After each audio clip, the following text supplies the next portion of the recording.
Okay, good day everyone. So my topic for today is about business organizations, the external environment. Business organizations differ in many ways, but they all have one thing in common: the conversion of inputs to outputs. This transformation takes occur against a backdrop of external forces that have an impact on the company and its operation. Although the external environment is complicated, volatile, and interacting, it must be considered in any serious examination of corporate operations. To succeed in Thrive, organization must adapt, exploit, and fit with their forces in their external environment.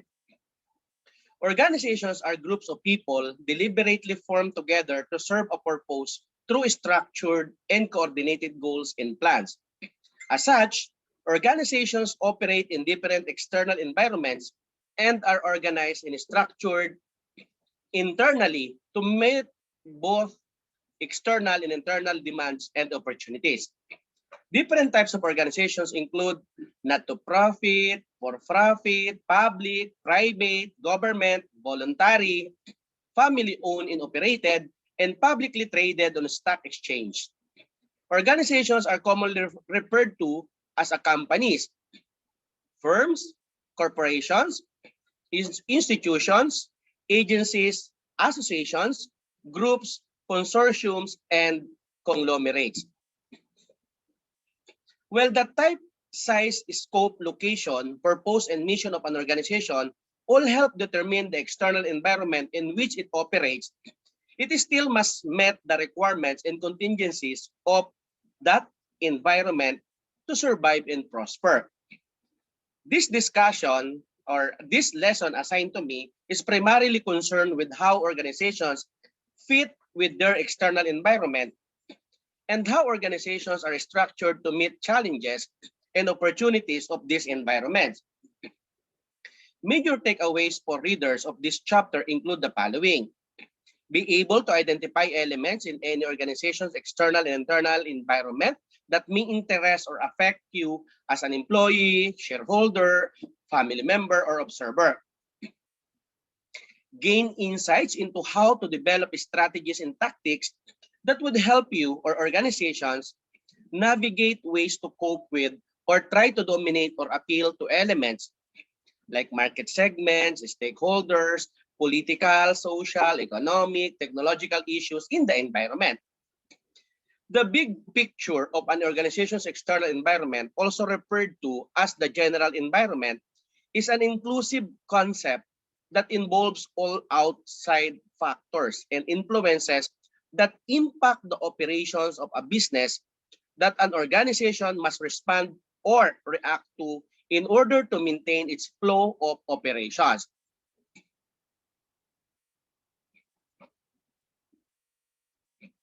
Okay, so as what I have here,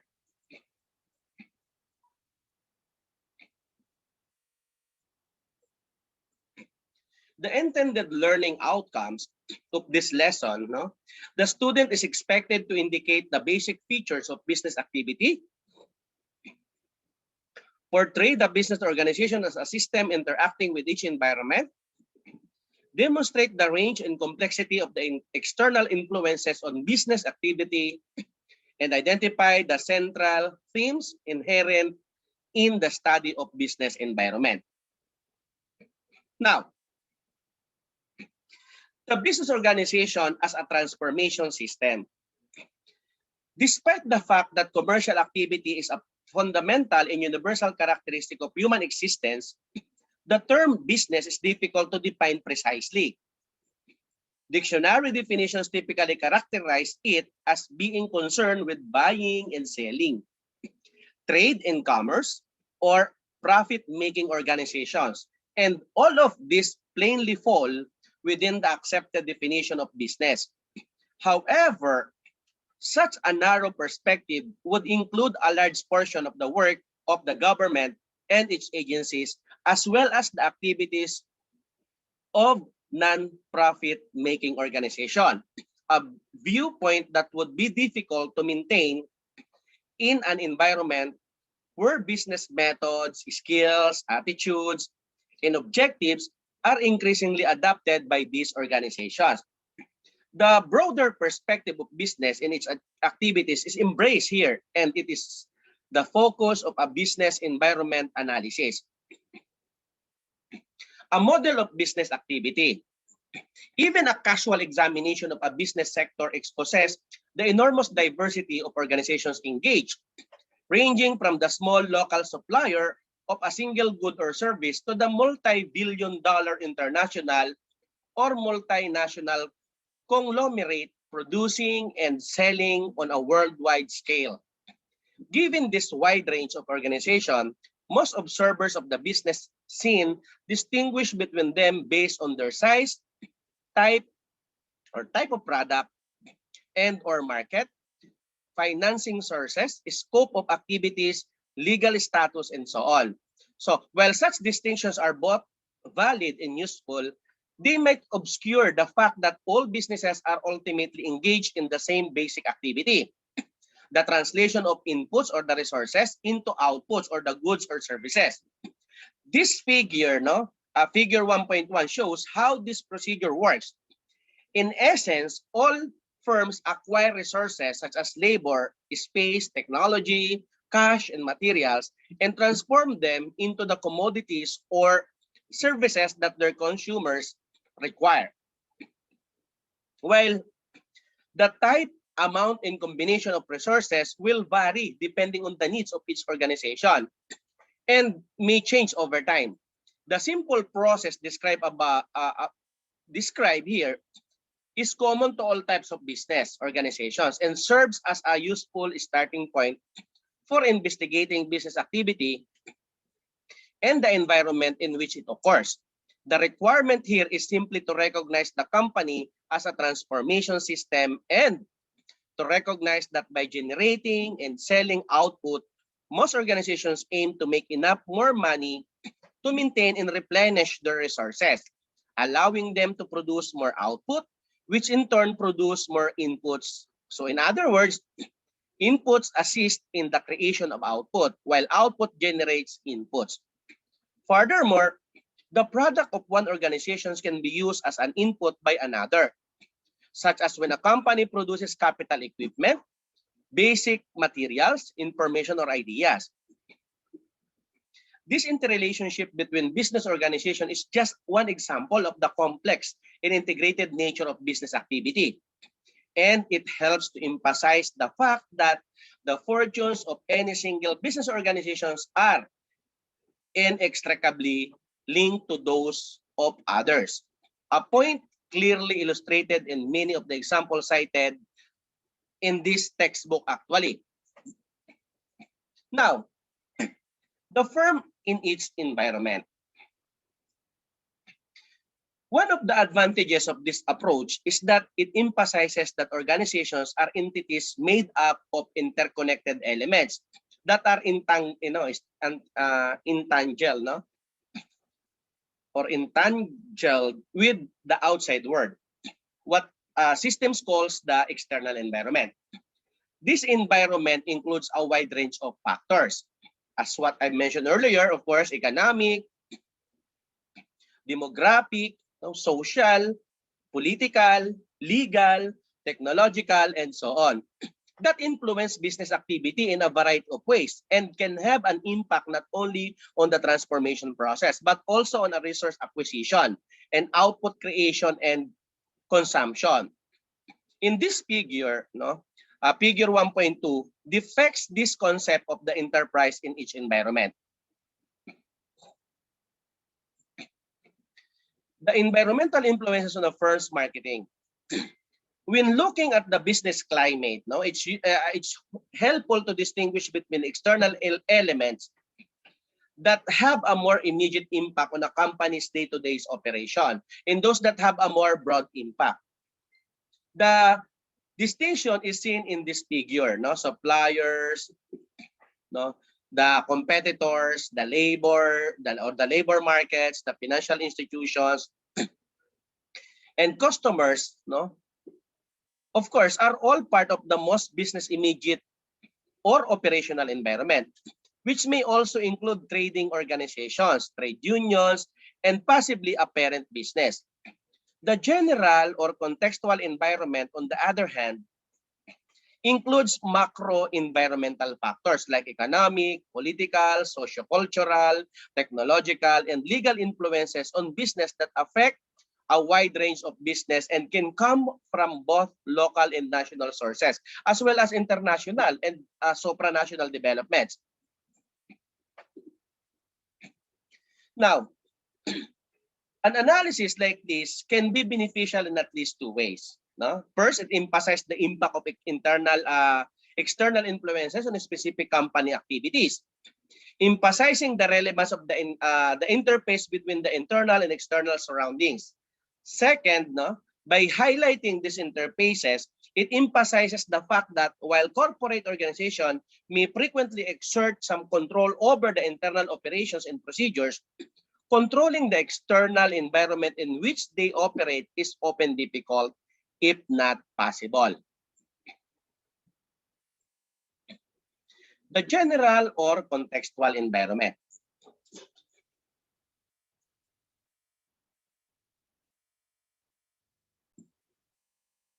Okay, so the general or contextual environment. Well, the external elements mentioned a while ago are the focus of the rest of the entire course. It is useful to get a sense of business environment. These are treated individually, no, in keeping with the difference made between general and more immediate influences.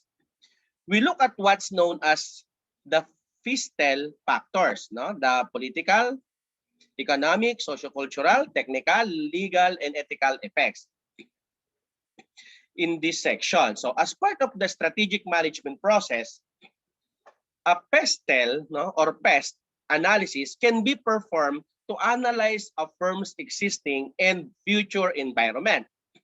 And this discussion more focused on chapter 18 actually. Now, I just want to give you some inputs regarding the following PEST, no, analysis. So we start with the political environment. Several components of the political climate have a noticeable impact on corporate activity. This range from broad questions about the nature of the political system, its institution and processes, to more particular ones about the role of government in the economy and attempts to affect market structure and behavior. Government activities influence business activity both directly and indirectly, and the government can be viewed as the largest business enterprise at the national or local level. Given the trend towards globalization of markets in the existence of internal trading organizations and blocs, international politico-economic influences on business activity represent one of the most important features of the business environment. Another factor is public and political opinion in areas like environmental regulations and corporate social responsibility. How about the economic environment? Excuse me. The divide between the political and economic environments as well as the legal environment is largely arbitrary. As previously stated, the government plays a significant role in economic at both the national and local levels, and its actions influence both demand and supply. However, there are a number of other economic variables of business activity that should be taken into account. This includes a comparison of economic theory and practice, as well as numerous structural characteristics of both enterprises and markets. The social, cultural, and demographic environment. Excuse me. Social, cultural, and demographic factors influence both demand and supply.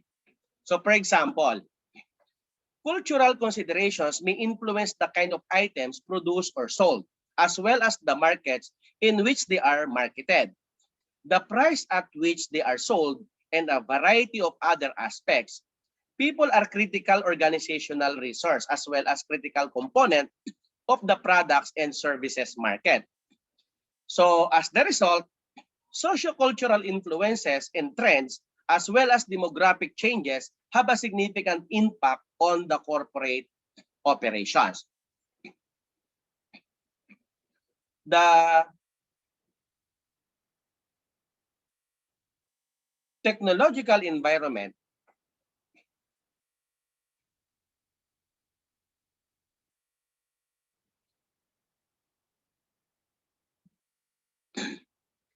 Okay, so technology affects business organizations as both an input and an output, as well as an environmental effect, no? Environmental effect.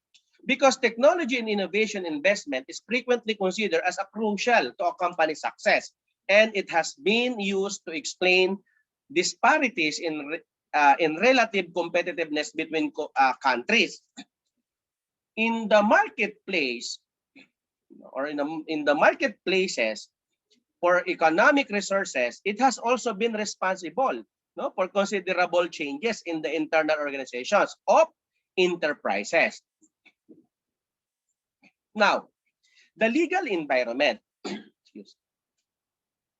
Business operates within a legal framework that has substantial implication for different parts of their operations. So the status of the organization, its connection with its customers and suppliers, and some internal procedures and activities are frequently governed by laws. They might also have an impact on market structures and behavior. So because laws are derived from government, no, including supranational governments and court decisions, it is desirable to have a basic awareness of the relevant organizations and processes. The ethical environment. Ethical considerations have become a more crucial effect on business behavior, especially among larger, more visible organizations. One area where this has manifested itself is in the call for business or businesses to be more socially responsible and examine the effects they have on people, communities, and the environment. The immediate or operational environment. On the resources and resource market, an organization's need for resources makes it reliant to a large part of the suppliers of those resources, some of whom operate in markets that are highly structured. And some features of resource market operations or even the activity of a single supplier can have a significant impact on the organization's success and how it structures its internal procedures and processes. Supplier success, on the other hand, is frequently linked to the decisions and or fortunes of their customers. So, while some organizations may strive to obtain a competitive edge in terms of price, quality, or delivery by purchasing resources from other countries, such as decision can be fraught with risk, no? Especially when exchange rates are not stable. Organizations may also confront uncertainty and change in domestic resource markets as a result of a variety of causes such as technology change, government involvement, or public opinion, or like conversation issues. The customers.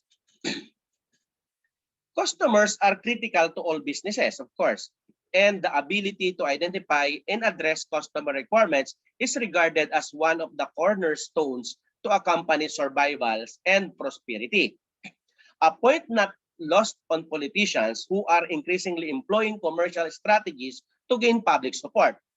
This concept of consumer sovereignty, where resources are allocated to produce output in order to meet customer needs. It is a major component of the market economy and is part of an ideology that has grown in popularity in recent years. Understanding the numerous elements that influence individual in market demands, as well as how organizations organize themselves to meet that want, is a critical component of a market-driven business environment. Another immediate or operational environment is the competitors. Competitions, both direct and indirect, is a significant aspect of the environment in which many businesses operate, and it affects both the input and output sides of the organization. At the macro and micro levels, the consequences of competition, whether from native organizations or from abroad enterprises, are considerable, and their influence can be observed in the evolving architecture of many advanced industrial economies.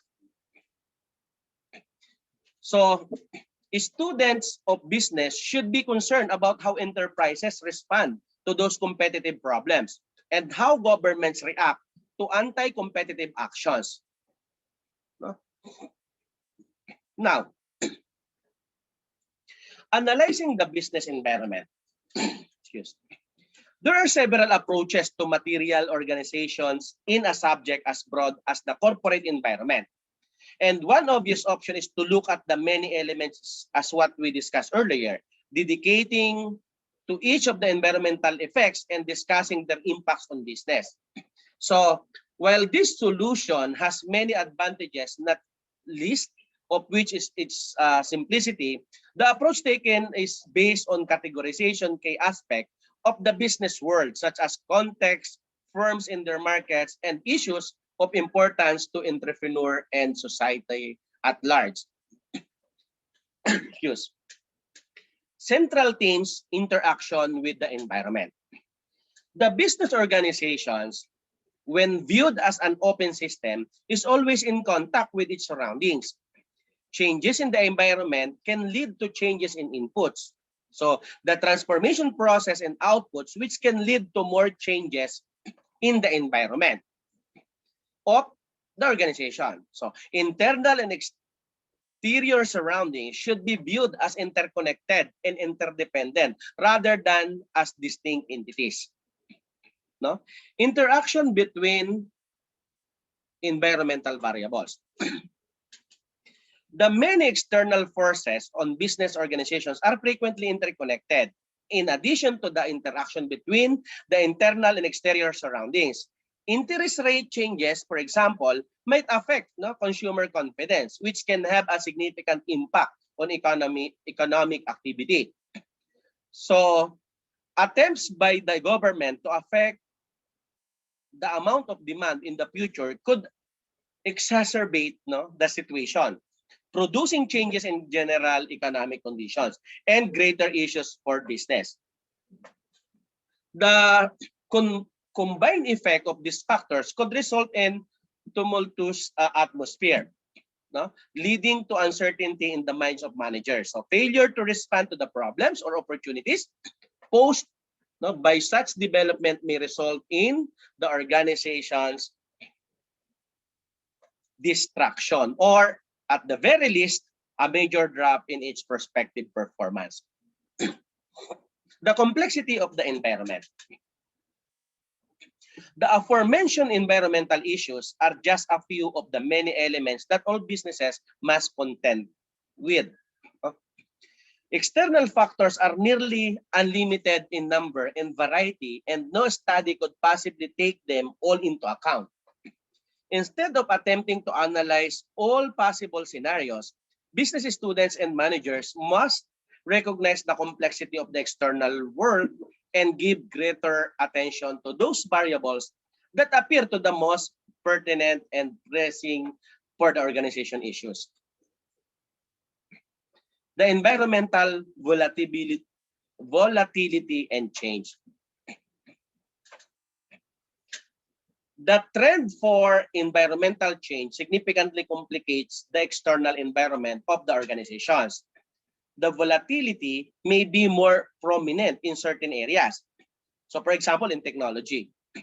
Now, markets or industry or organizations A highly volatile environment, as previously mentioned, creates uncertainty for the organization or even its subunits, no? Making decision making more challenging or making more challenging.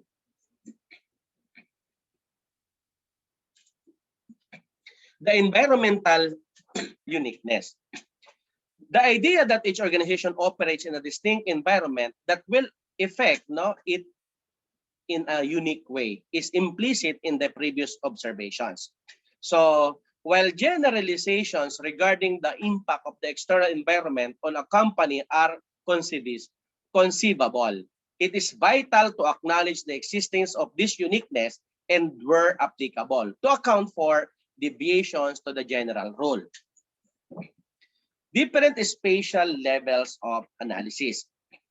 External impacts work on a local, regional, national, supranational, and international scale. There are few, if any, firms today that can legitimately claim to be unaffected by factors beyond their immediate markets. And finally, the two-way flow of influence. It is critical to understand that the flow of influence between the organizations in its surroundings is bidirectional. They are influenced by the external environment, but firms can also affect their environment, which is a legitimate element of business in a democratic society with a market-based economic system. So the concept of democracy, its link to the market economy, are discussed in chapter 3 and chapter 4, no? Maybe later. Now, to give you the summary, business organizations work in a multidimensional environment that affects and is affected by their operations as they transform inputs into output. This environment is complex and turbulent, with influences of both a general and immediate nature operating at several spatial levels. The study and conduct of business require a thorough understanding of the environment and its impacts on the corporate operations. So here is the key points. The transformation of inputs into outputs form consumptions is at the heart of business activity. All businesses are shaped by the external environment in which they operate and make choices. This environment has both operational and general impacts. Customers, suppliers, creditors, and competitors are all part of the business operational environment. The pistil elements are what the broader environment focuses on. Then, when analyzing a firm's external environment, it's important to consider how multiple environmental factors interact, as well as environment complexity, volatility, and change, as well as geographic implications. So, while all businesses are affected by the environment in which they exist and operate, their activities and behavior can sometimes help to shape that environment. That's it for today. Thank you and good day, everyone. God bless.